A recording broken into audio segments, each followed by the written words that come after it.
Mathieu et Jonas sont aux Philippines. Allô Jonas ?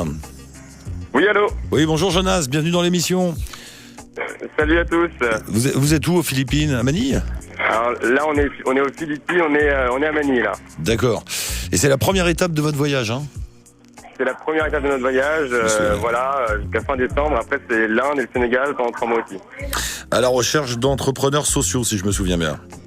Exactement. Ok. Bougez pas, on revient dans un instant, à tout de suite. Ça marche. 13h30, 15h. Allô la planète sur le Move avec Eric Lange. Et Jonas de chez Jonas et Mathieu, donc à Manille. C'est le soir là, Jonas, hein ? Oui, c'est en fin de soirée, début de soirée. C'est le soir, en effet. On est en train de dîner dans un petit café de Manille, là, voilà. Ah, j'allais vous demander, vous êtes dans un café ? Ouais, d'accord. Et vous mangez quoi ? On mange quoi à Manille ? On mange plein de trucs en sauce, avec de la sauce soja. C'est très bon, c'est très gras.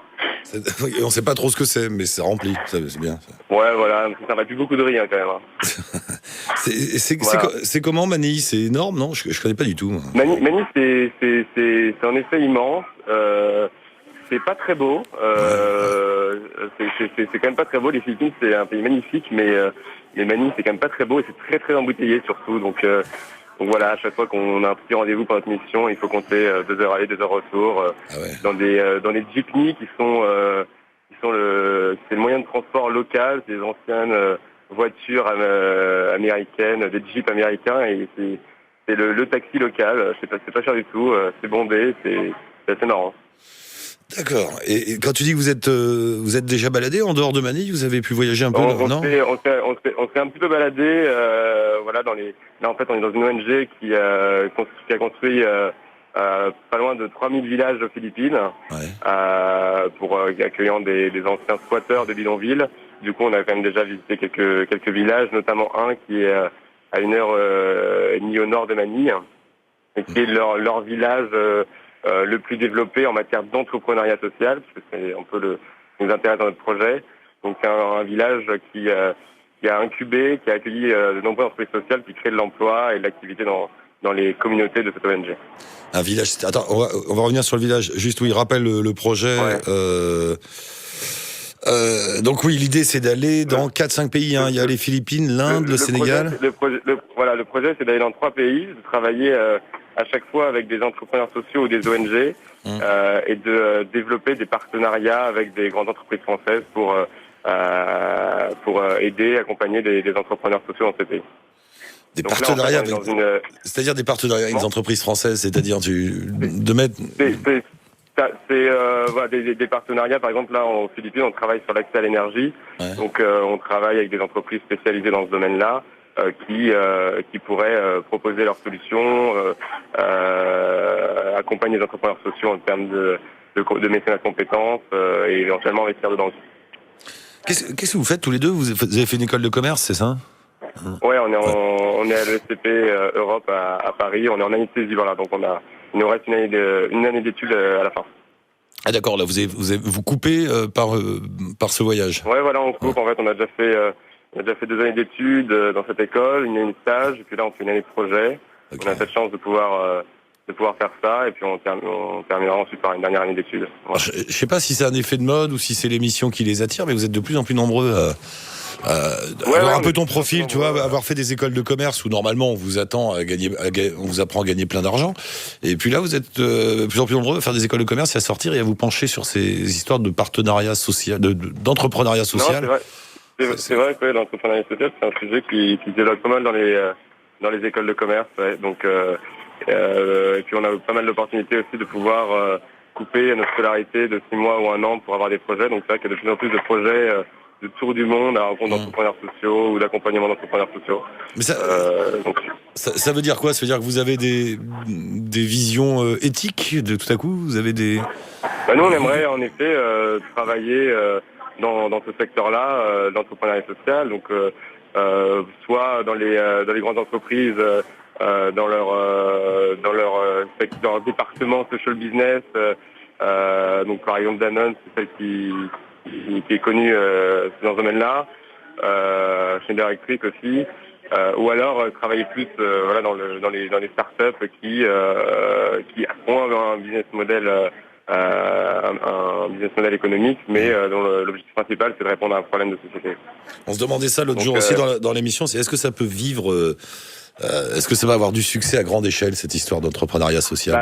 Pour l'instant, c'est en effet le grand problème. Ouais.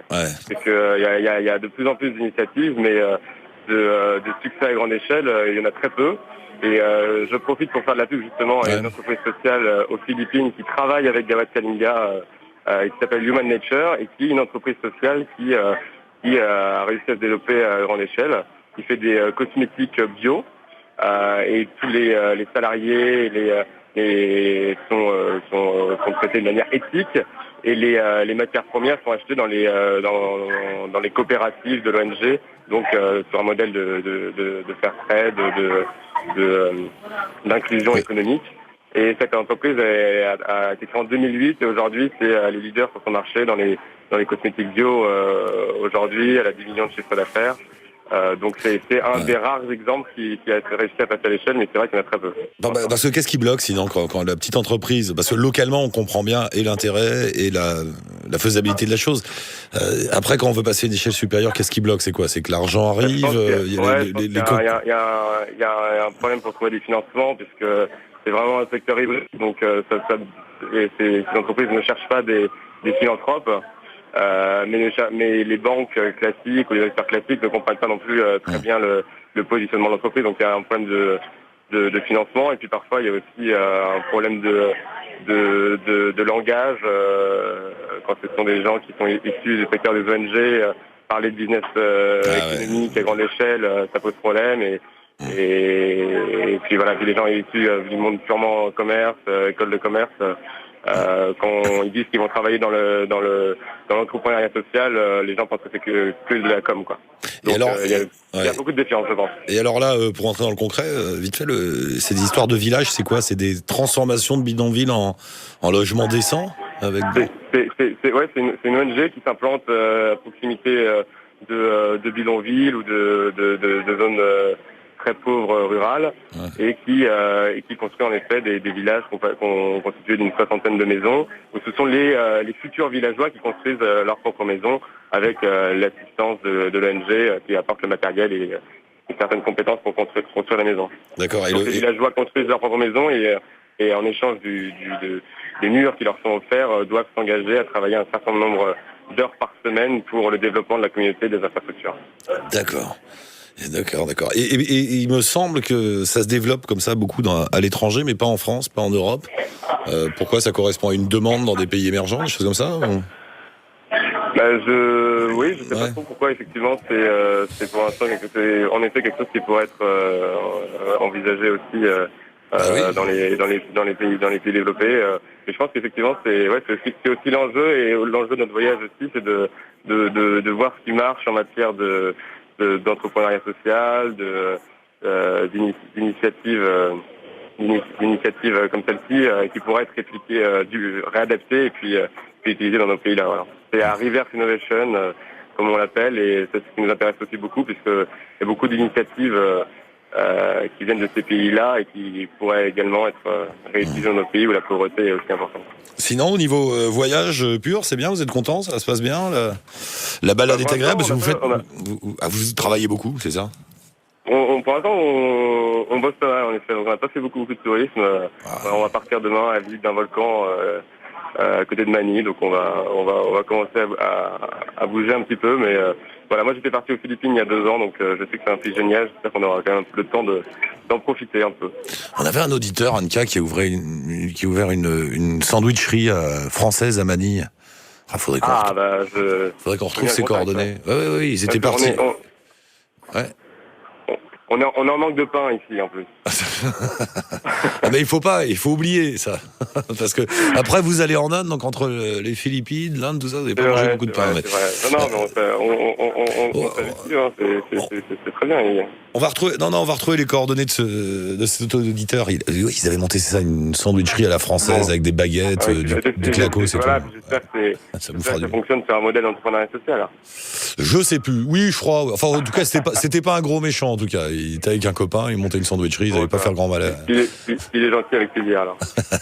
Tiens, à propos, vous allez en Inde bientôt, alors, le prochain. C'est combien de temps? En janvier, d'accord. Attends, d'ici là, je te présente, c'est Julien. Il est là, Julien? Ouais, salut Eric. Salut Julien, t'es à Bénarès? Ouais, tout à fait. Voilà. Julien en Inde, Jonas aux Philippines. Voilà, Salut Jonas. Attends, j'essaie de visualiser par la carte. Oui, ah oui, quand même. Ouais. C'est une petite balade, quand même. Ouais. Bon, Jonas, bonne continuation à vous. Tenez-nous au courant. Bon voyage. Si on retrouve l'autre avec ses sandwichs, on vous envoie les coordonnées. Ça marche. Sinon, avec plaisir. Il doit bien y en avoir 36 dans Manille, un gars qui fait des sandwichs baguettes, quand même. Bah non, c'est vrai, c'est très important. Bon, merci beaucoup, Jonas. À bientôt. Bonne route. Bonne soirée. On met un lien, bien sûr, avec votre site Destination Changemakers sur notre page Facebook et sur le move.fr. À bientôt. Ciao. Bonne route. Salut.